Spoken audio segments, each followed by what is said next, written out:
in the upper right now in the red. He has not dropped a map. He hasn't dropped a series. He's the reigning world champion. He is Serral.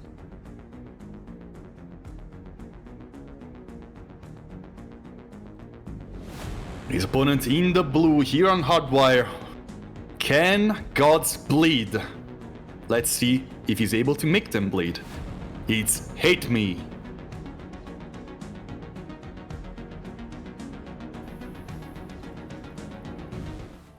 HateMe is going to have to channel his upcoming Marvel movie. Powers, right? Because I forget. I mean, I can't remember what the villain's name is, but something the Godslayer is going to be the main villain of the next Thor movie. So yeah, he's going to have to channel his Thor: Love and Thunder if he wants to have a shot here in this series. Yeah, definitely not gonna be an easy one.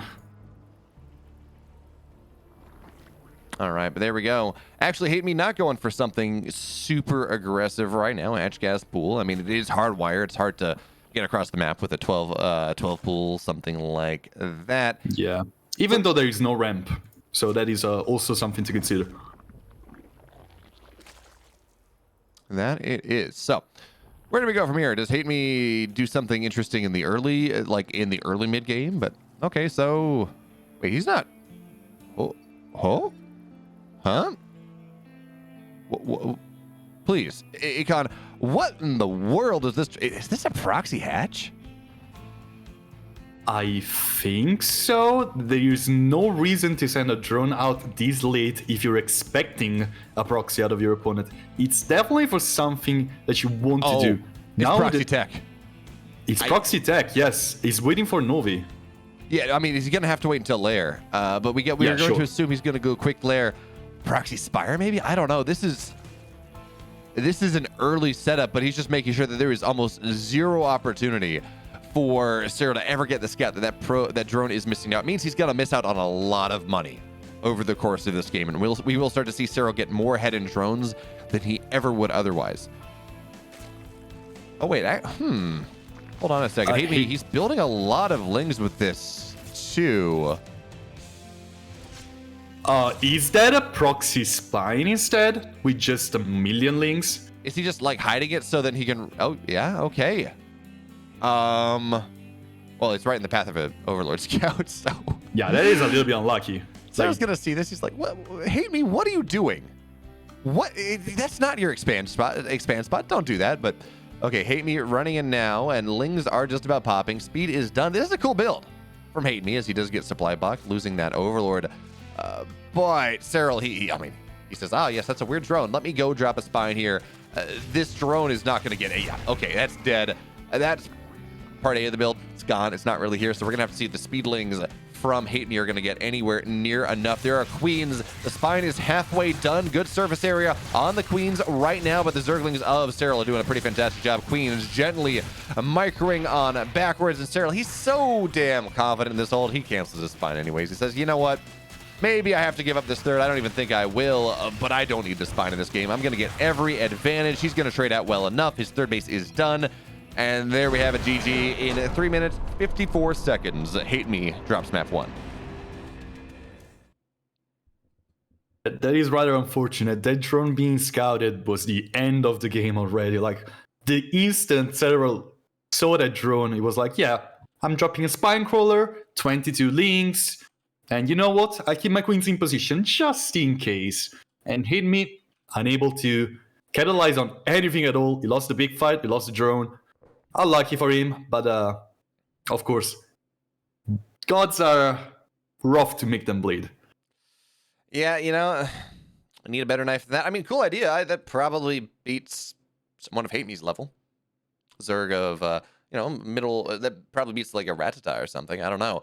But Serral, he's just so, you're not going to pull the wool over his eyes. It's just not going to work. Like, he's going to scout everything, and he's going to say, no, I know the hold. Yeah, you need to get incredibly lucky for that thing to be completely unscouted. Serral is a... Guys, if you want to learn to play Zerg, you want to learn to play ZVZ, the first thing I will suggest you to do is watch a game of Serral and just instantly copy how he plays his overlords. That is one of the most important things, and you can see here, having a good overlord placement just straight up wins games, just like it happened right here. Yeah, you know what? I had fun. Like, yeah, proxy spine, okay. I'm not. You don't feel the pain. Do you hear the pain in my eyes? Hear the pain in my voice? See the pain in my heart? I don't know. Berlingrad will be map 2. It's gonna be a bit shorter of a map, and we're gonna have to see. Maybe, just maybe, HateMe can make something happen. I don't like that proxy spine 14-14-14, but who knows? We're gonna have to see. Serral is up 1-0. Game 2 is done. It's loaded in. Well, it's not done yet. I would be giving Serral even more credit than he deserves, and he deserves a lot of credit, folks. Game 2. In the upper left. Now, in the red, he's up 1 game because scouting Imba for NC Sports, the world champion, Serral.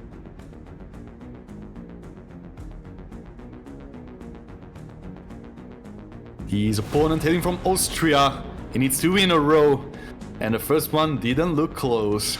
Can he do it? Starting here on Berlingrad, it's HateMe.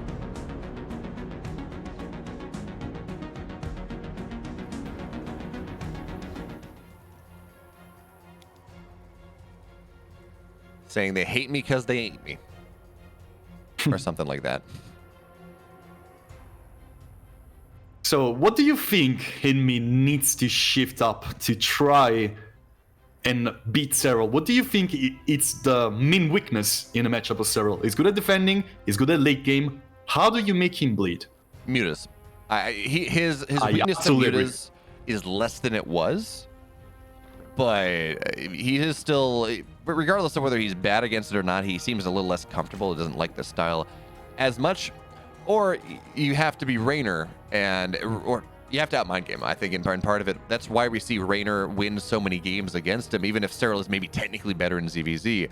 And that's a reach. I'm not going to fully make that argument.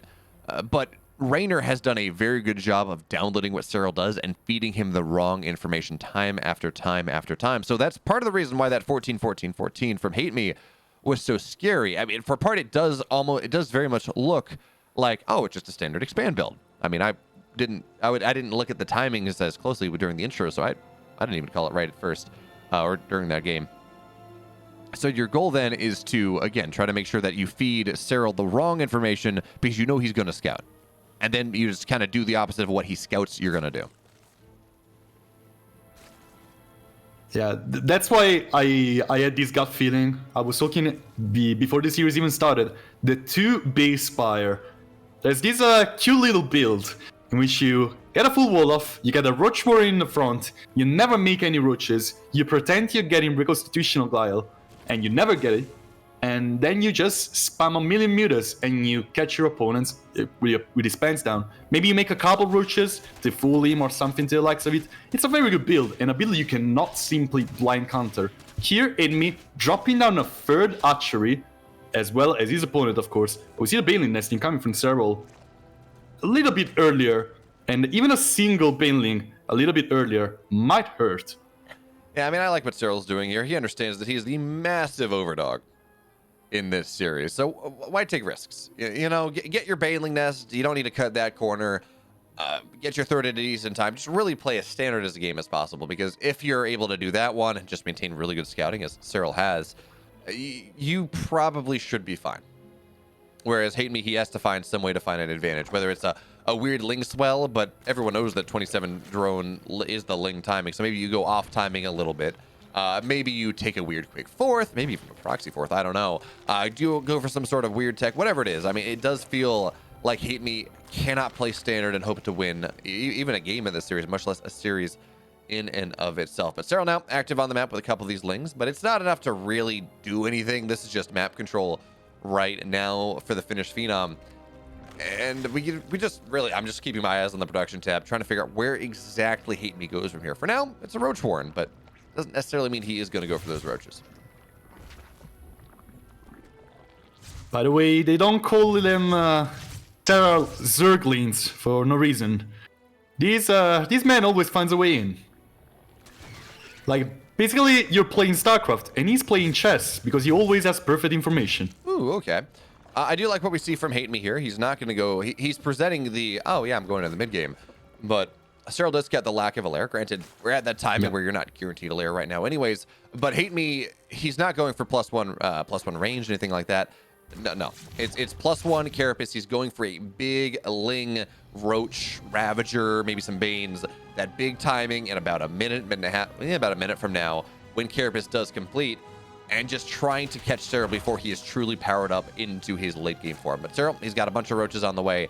He should be okay with this. We're gonna have to see, because for now, HateMe running onto the other side of the map. Some Lings, some Banes, trying to get the pressure started, so Serral doesn't have what he needs by the time the pressure happens in earnest. But the Queen walks forward here. Baneling's actually, they're gonna look for some connections, and oh, not a great connection there. 2 for 1, 3 for 1, really, on the Banes from HateMe right now. It makes it a lot harder for this push to happen. More and more Roaches on the way, more and more Banes on the way. Serral is down about 15 army supply, but he's the defensive one. His Banelings are trading better. As long as he's able to identify that the Roaches are going to be popping soon from HateMe, he should be okay here. 11 Roaches incoming from HateMe. His upgrade is soon to be finished. But that scouting from Serral was something out of this planet. Perfect information. The lair not being seen means one thing and one thing only. He's playing defensive, he's playing properly, he's getting a Spine Crawler as well, just to be safe. And we would have to see a little bit of a miracle on the side of HateMe to actually break through. He doesn't have enough Roaches. He does have that +1 Carapace. But is that going to matter, really? Yeah, I don't know, but for now, HateMe runs across the map. He says, oh, Serral seems to be ready. Actually, Serral's up 20 army supply. And more Roaches on the way. Actually, Serral, I'm not going to say he's overcommitting this, because I think he's a very powerful attack timing out of this position, but he finds himself down 12 workers. And while he's up actually an insane, he's up 17 Roaches. His army is incredibly powerful, and his +1 is better than his opponent's. +1 ranged, far more important than +1 Carapace. You just get Carapace because it affects everything. So I'm looking at this, I'm like, oh, you know, maybe Serral is behind in economy a little bit, but he's just going to run across the map now. Berlingrad is a very short map. Serral has such a Roach lead. He's up 30 army supply. For a second, he was up 50. He's going to run in. The Banelings of HateMe are really going to not get much of any connection here. Getting targeted down. Serral with the... Actually, doesn't even care about the concave. The Roaches are just too much here. So HateMe, it's just not working. He tried to do the whole, look, I'm being aggressive, and I'm not doing anything. But actually, yeah, you're not doing anything, HateMe, because this game is over right now. Drone's going to get pulled. The single G. Serral, he continues his undefeated streak. 6-0, 12-0, making it look